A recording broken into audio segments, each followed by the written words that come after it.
My name is Dr. James Haberfield from the Unusual Pet Vets, and so is Ash, and she's going to be helping us today to show you guys in this video how to deal with your bird's very sharp nails and what we can do in order to clip or to correct them to make them a bit shorter.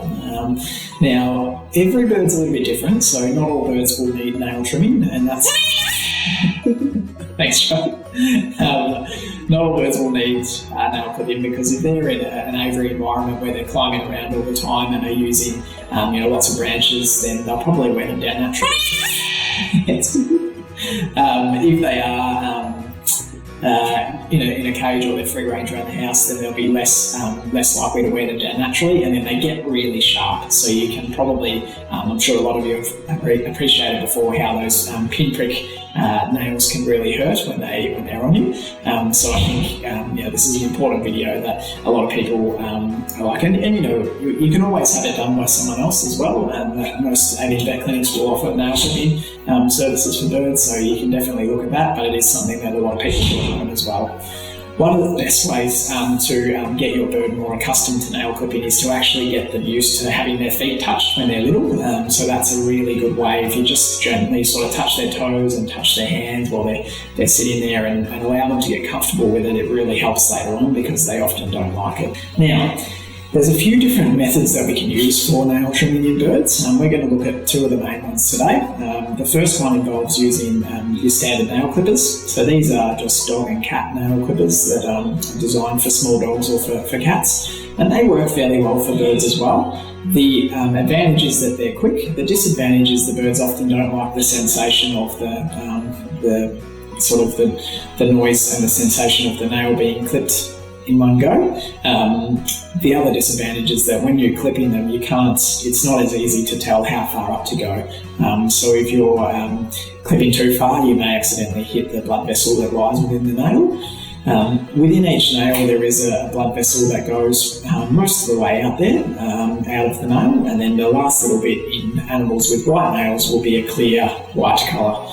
In animals that have darker nails, it's a lot harder to tell where that blood vessel ends. If you do hit the blood vessel, it's not the end of the world. There will be some bleeding, but you're better off to nick right at the end of the blood vessel than to cut it high up, because obviously that can create some problems.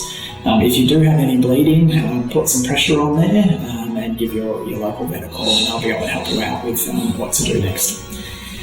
Now, the other method for nail trimming and nail corrections is to use a Dremel or a rotatory tool to basically gradually burr the end of the nail down. So today we're just literally using a Dremel, which is a power tool available from Bunnings or any sort of hardware store. And basically they have different settings, and you just turn them on, down a little bit, and basically what it does is it's just going to find a nail well enough.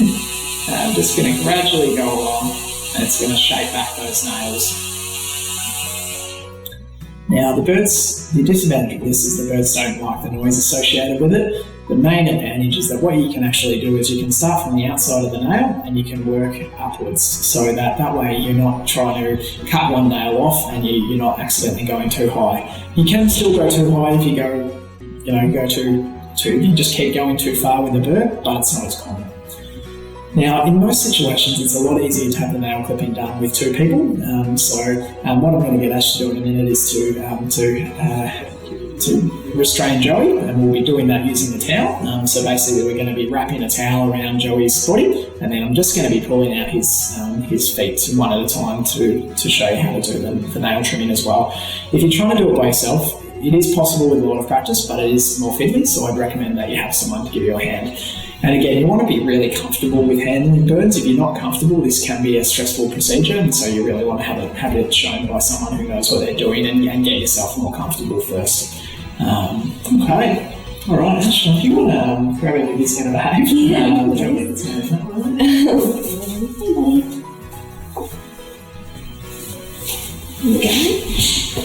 Perfectly done. What we might do is rotate. Yeah. So Ash's just got him wrapped up in the towel with basically parrots have an S-shaped neck, so if you apply gentle pressure around their S shape, what will happen is that you can extend their neck out a little bit and then they can turn their head like this, but they struggle to move it as much normally. So that's a nice way to be able to restrain them. And as you can see, Joey's he's not going to love being restrained like that, but it's something that a lot of birds can get used to and be quite good at over with practice. And that also comes down to towel training, so getting your bird used to a towel. So basically, as you can see, birds have four digits on their feet, so most birds do. And we've got two back, three forward, and as you can see here, Joey's nails have just got that sharp end point to them. So if I was to use the standard nail clippers, what I would do is I would just go along and clip off a couple of millimeters off the end until it's nice and smooth. And that's all really you do there. And then you just repeat that for each of them. So I'll do that again on this other one here. Alright, how's that one? That's a good one, you can see that one? Yes. Yeah. Okay, so if you're going to clip this one here, basically you just want to come along and a few millimeters at a time, clip that off there. And as you can see, it's much smoother than what it was. And that'll just take that really sharp point off the end and stop digging into your body, into your clothing.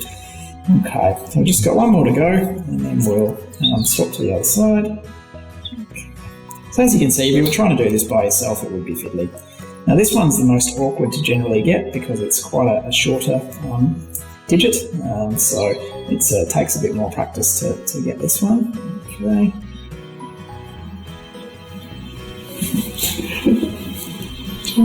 Okay, there we go. Okay, so just going on the end and clipping that last little bit off there. Okay, so that's one of the methods. Now the other method, if we might swap for you the cash.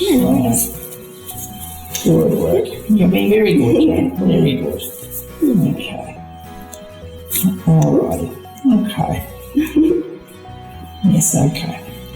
Alright, so your other option is, once you've got the nail restrained, is to use a rotatory tool like the Dremel. So you basically turn that on, and then you just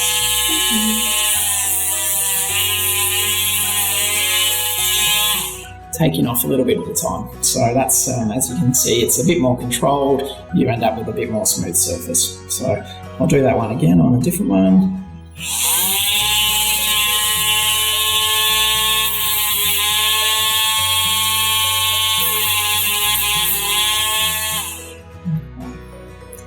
And one more. So you just go through each of them. Okay, alright, okay.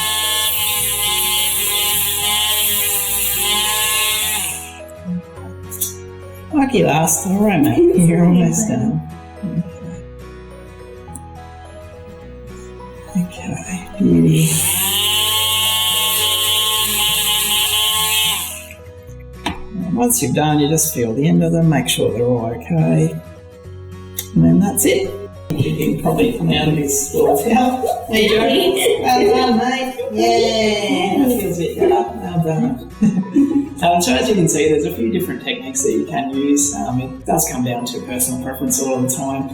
Personally, I like the rotatory tool because I find I can get better control, but obviously you need to go out and purchase that if you're wanting to use that sort of thing. Yeah, thanks very much for watching.